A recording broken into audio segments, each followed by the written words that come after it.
Wow. That is literally the only thing I can say about this chapter.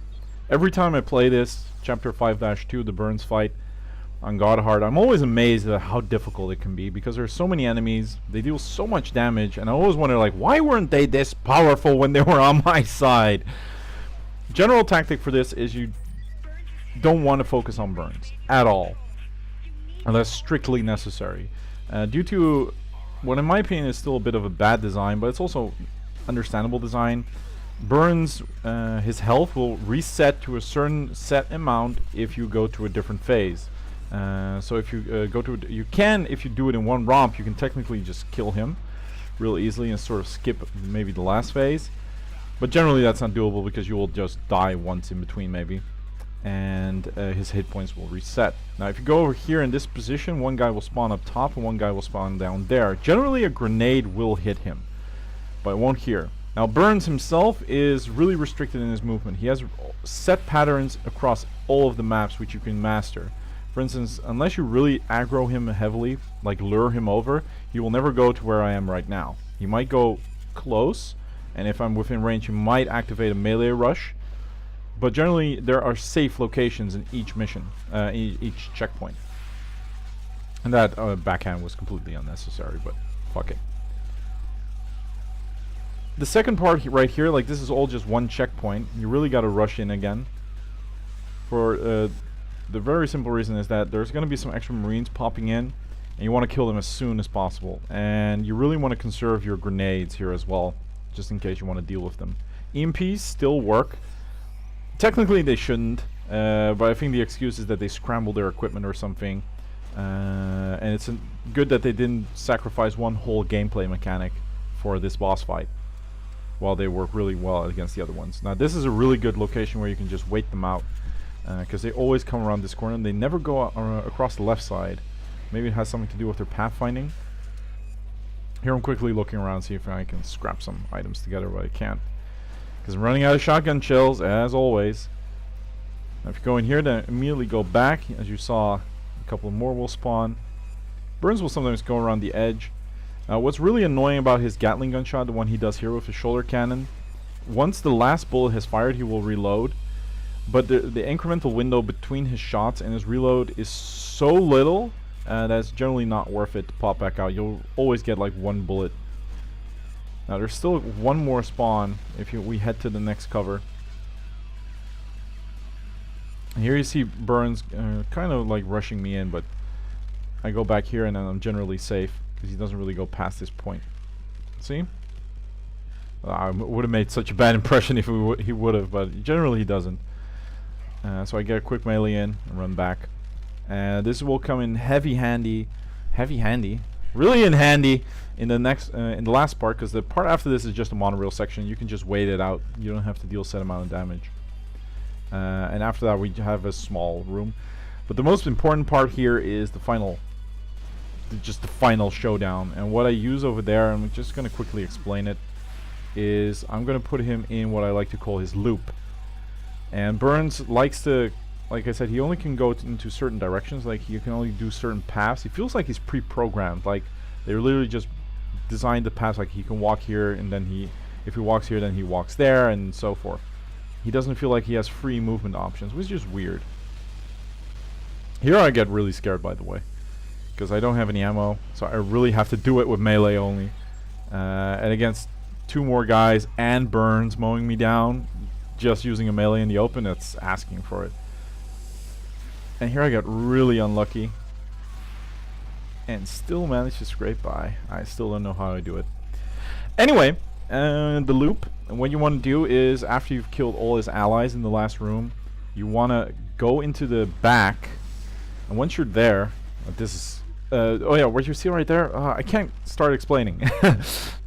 Really lucky, by the way, but he has a melee counter, so if you rush him and he's on the defensive, he has a chance to punch you for trying to melee him, which will kill you or generally hurt you a lot.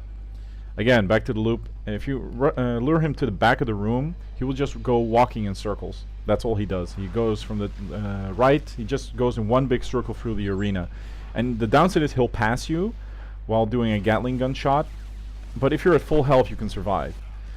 So there's nothing really like stopping you there from actually doing anything. And here I try to throw a grenade, but the game actually has good physics, so the grenade just flies backwards. At least I think that's good physics. I have no idea how that stuff works. Maybe it inherits your kinetic energy. I'm not really sure actually. Leave that to the other people. I'm not into that stuff. I find it interesting, but if somebody knows actually in the comments, let me know. But if he's in that loop in the end, and you'll see me execute it, he becomes pretty much easy. You can just hide around the corner, put in one shot. I'm just toying around with him here. Put in a shotgun shell, and then he goes around the corner again, and you throw another shotgun shell, and maybe you can even throw in a melee. Just depends on how lucky you want to play it. Because in a straight up romp, he is really brutal. He's got a couple of really important attacks. He has a grapple from distance. He can fire out his arm, and that will come grab you and clamp you on your head, which will activate a quick time event. If you're in red health, it will kill you instantly. It will still give you the QTE, but you can't succeed in it. If you're in yellow or green health, you can just waggle the stick to escape. And what's unique about it is that that move has a really big punish window, meaning the hand has to come back to him, and during that time he cannot put up his shield to block your melee attacks. So you can really use that to your advantage. I don't use it here, that advantage. At least I don't think I do. But it's nice to know nonetheless. He can throw a grenade, as you saw there, which explodes in a couple of homing missiles, which is really important to dodge. He has his Gatling gun shot. He can do his shield slash foot stomp, which is a really strong melee attack, which you really need to be careful with. And he has a couple of other missiles, and I think that's it. Those are generally the most important moves that you need to keep in mind. Now over here, this is a really tricky part. I almost die here because I throw a grenade in myself. What you want to do is you want to wait for him to go all the way to the back, and then boost dodge towards him, and then do a grenade slide. So you slide towards him, and you throw a grenade, or you just do it like that. You go in, grenade, extra grenade, because the enemies will spawn, and they will just spawn in a grenade that's about to detonate, and they'll die. Now for burns here, use the pillars to your advantage. You see me zigzag a bit back and forth. He does his melee attack. Generally his hand and shield obviously have huge defensive modifiers. I think his shield blocks damage 100%. Though I'm a bit surprised he doesn't use his main Gatling gun, but it might have made for a pretty uninteresting fight to fight a stationary foe again. And I like that he's really mobile. It's also sort of like a prelude of things to come with the double bogey fight. You can really say they put a lot of effort in this moveset. He can even sip his canteen of whiskey, I think, of bourbon. I'm not sure if it's whiskey or bourbon. Nah, it doesn't matter. There you see him open the door, which means we go to the final part. Which is actually, well, you'll see. Alright, final segment. What I do here is I throw 3 grenades in that specific order. Now, you're gonna get ARS'd. There's simply too many enemies, and you'll kill a lot of them. They'll probably use a smoke grenade, as you saw right there. Now, generally, there's 2 survivors. Now, the one you can just quickly deal with in that way, but there's always going to be one left. There's always one, and that means you have to go in ham. And you'll see me use the loop later on, but this match is just one of aggression. You have to kill his allies as soon as possible and not be afraid of Burns, because Burns isn't dangerous. As long as he uses his Gatling gun, he's not that dangerous, because he just can't damage you that much. And a lot of his attacks are really slow and easy to read. And this is where I instigate the loop. Now we're going to sort of circle him around this platform here, where we are right now. I'm going to take cover sooner or later, because you're going to see him go to the left now. I'm just going to wait here and go over here. Now he's going to go in this direction. I'm going to shoot my shotgun a couple of times, maybe melee him. And eventually he's either going to go back around the back, to the left, the right. And then I just sit over here, wait for him to shoot a bit, and then he's going to come back down here again. And he's just going to repeat that. And sometimes he will cross his threshold to try and melee me. You just dodge out of the way. He might do his grapple from a distance, he shoots his fist at you. You either dodge it and go for the punish, or just take it if you have full health and go for the punish anyway. I play it really safe and I just dodge it and do jack shit. Because, believe it or not, this attempt that you see right here I was stuck on this boss for quite a while, and with quite a while I mean one evening of attempts. I think I did it like 1 or 2 hours of attempts on this section alone, and I quit. And then the next day when I was fresh, I just said, okay, I'm just going to try a couple of more attempts and then I'm going to make dinner.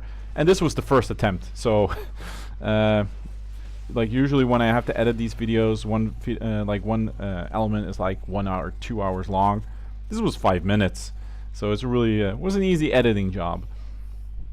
So now I'm just waiting again, and then it comes in a circle. I see here, you do a couple of shells again, like bam, dodge out of the way, and there he goes again. For some reason, he's not allowed to stay here. He can't just stop there. He has to go beyond it. I don't know the logic behind it. Again, I feel like he's really pathfined.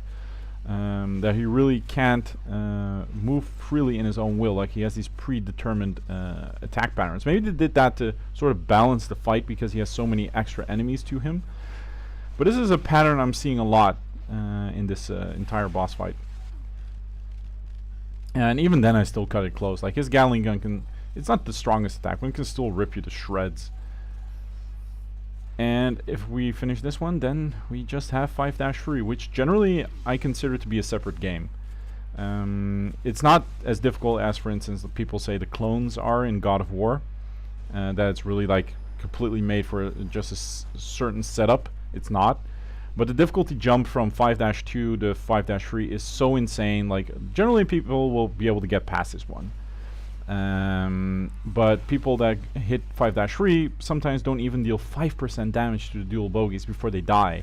It really just needs a separate mindset. I remember actually when I met people, or just people at work in general, sometimes I would judge them, like thinking like, could they beat 5-3 on God Hard?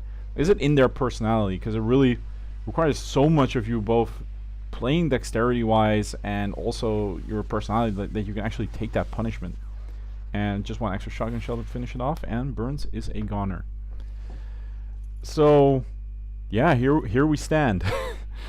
Never really thought I would end up trying to finish this run. Really proud of that I'm getting there. So hope you guys will join me for the second to last video that's coming up, because I got a surprise for you at the end. And enjoy, guys. See you guys later. Hey, do your job.